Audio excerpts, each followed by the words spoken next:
Hello.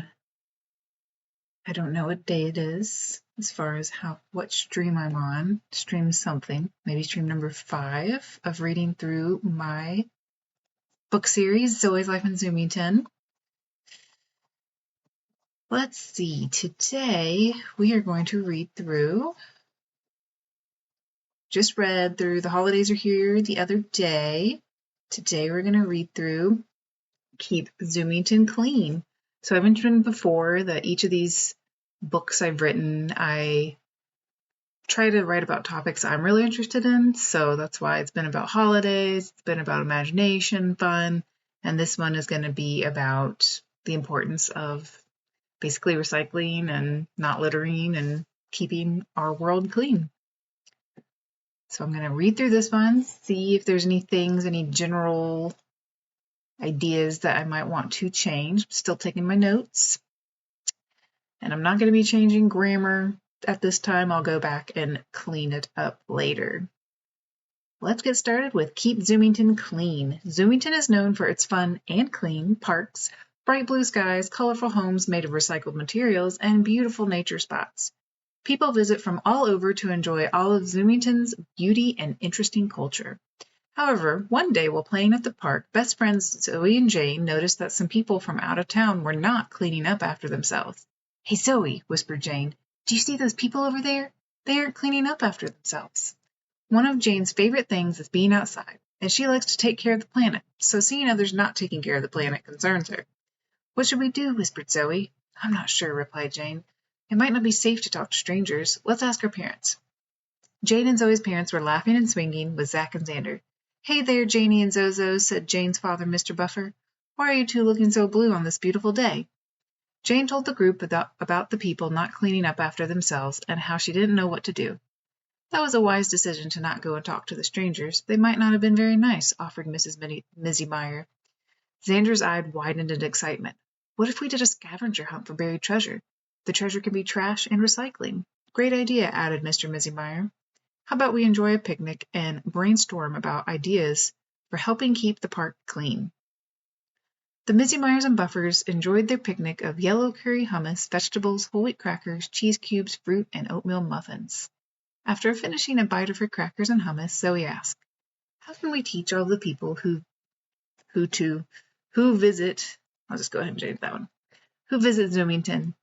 There are so many people all the time." "You're right, Zoe," said Mrs. Buffer. "We probably won't be able to go to each visitor ourselves because that would take a lot of time. Where is a place that most of the travelers go to learning about Zoomington?" "Oh, I know," exclaimed Xander. "They go to the visitor center in the park. They have so much information in there. What if we ask about a section about how to keep Zoomington clean and beautiful?" added Jane. The group started excitedly sharing ideas about how they could add to the center and teach others about how to keep Zoomington clean.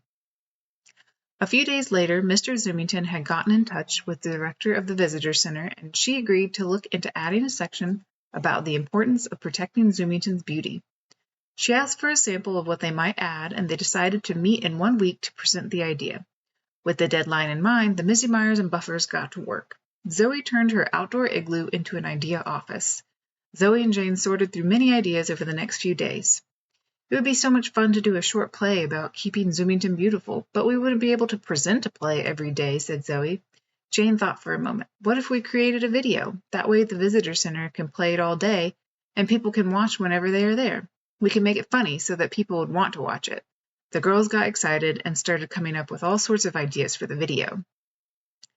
Zoe and Jane took their ideas to the joint Mizzy Meyer Buffer gathering that evening. Zoe cleared her throat. "Everyone, Jane and I have an idea."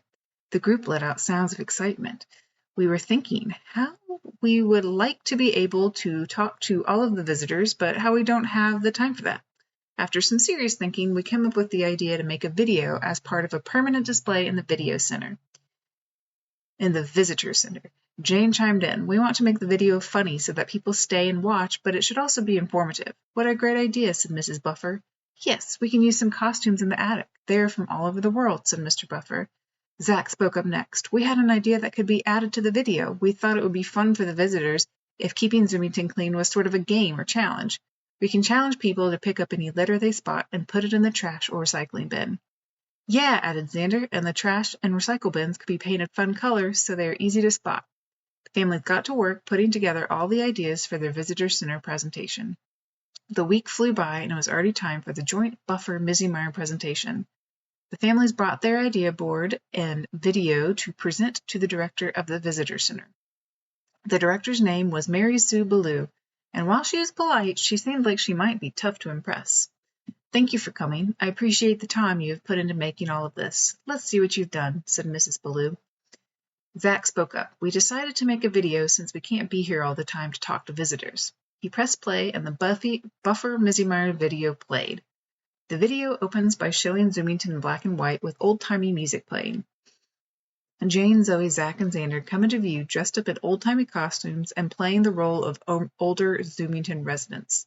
In her best old-timey voice, Zoe says, "Why, back in my day, Zoomington had no roads. We just got everywhere by riding camels." "Yes, yes," added old-timey Xander. "We also made sure to appreciate all the beauty Zoomington has to offer. We always made sure to clean up after ourselves and make sure Zoomington stays beautiful." The group suddenly looked toward the camera.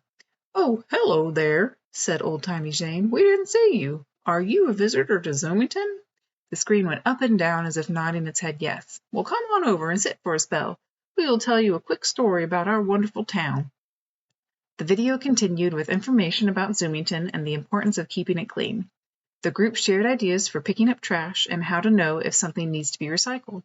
Old-timey Zach shared about the painted bins around the park and challenged visitors to see how clean they could make Zoomington parks.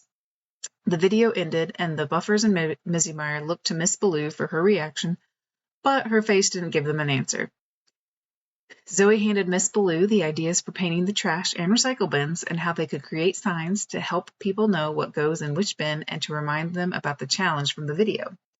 "Well, well," said Miss Ballou, "you all sure put a lot of time and effort into this project. After all this, I can't think of any other answer except yes." The families sighed in relief and were all smiles. Over the next few weeks, the families worked with the other Zoomington families to paint trash and recycle bins and create informational signs. The Visitors Center dedicated an entire section to their project, and visitors from all over are now entertained by the video. The Buffers and Mizzy-Meyers are proud that they work together for something as important as keeping Zoomington clean and beautiful, and that their work will help others for many years to come. I see I've got some chatting going on. Xander is so smart. That Xander. I've never seen so many Z's. How come old-timey Jane is the only one who gets a cool voice? I appreciate that, Trackle 14. Thank you for the questions. I would think that as far as voices go, it's really up to the reader. So for me, I just really felt Jane and her passion for this video, and I wanted that to come to life as I was reading through the story. And there's so many Z's. Yes, this book has lots of Z's. Thank you for the chats and the questions. As with all of my books, I am putting some sort of bookend information with nutrition, health, wellness tips. And this one is called Pack a Perfect Picnic. So lots of P's there. I had a lot of Z's. Should do that with all the characters. Okay, I'll make sure to give my full effort to all the characters' voices. Thank you.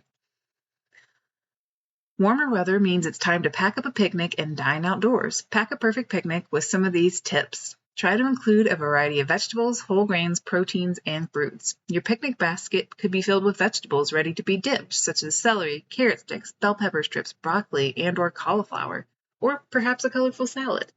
The Mizzy-Meyers and Daltons enjoyed hummus on their picnic, which is a tasty and healthy protein option because it's filled with chickpeas, a type of bean. Whole grain picnic options could include whole wheat or whole grain bread, tortillas, or crackers. You can top off your perfect picnic with a sweet treat, such as a fruit salad. Be sure to practice food safety and keep your food chilled with ice packs or something similar. Happy picnicking! Hooray! So as I've mentioned, I am sprinkling in the health and wellness at the end of each of these books, and hopefully the stories are fun enough that kids and adults, whoever's reading it or listening to it, go, ooh, I could try that out. Why not?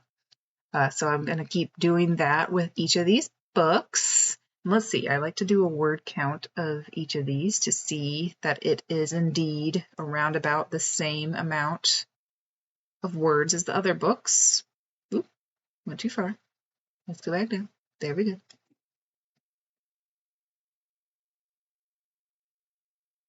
And it is a little shorter. I thought it was a little shorter. And each of these, books often are supposed to have arcs and have some sort of conflict. This one didn't really have a conflict, so this is a shorter, just more informational-ish one. And I guess the issue is that people were littering, and then they come up with the solution. But I did recognize that this one was a teeny bit shorter. Like I said, I am going to go back for all of the books overall, characters, change up the family structures, not have mom, dad, kids, and let's see my notes. Cutting down on some of the words and descriptions, still taking me about a little less than 10 minutes to read out loud. And this is around, this word count is for ages 6 to 10. And then I have just one more book to read through. And then I'll be going back and changing up some things, swapping in some different characters to change that overall family structure. And then I think next I might be looking into the cartoon development and maybe trying out some cartoon 101, maybe cartoon for dummies or something like that. I think that is all I have for today. Thanks for watching. I look forward to your help. Hope you have a great rest of your day.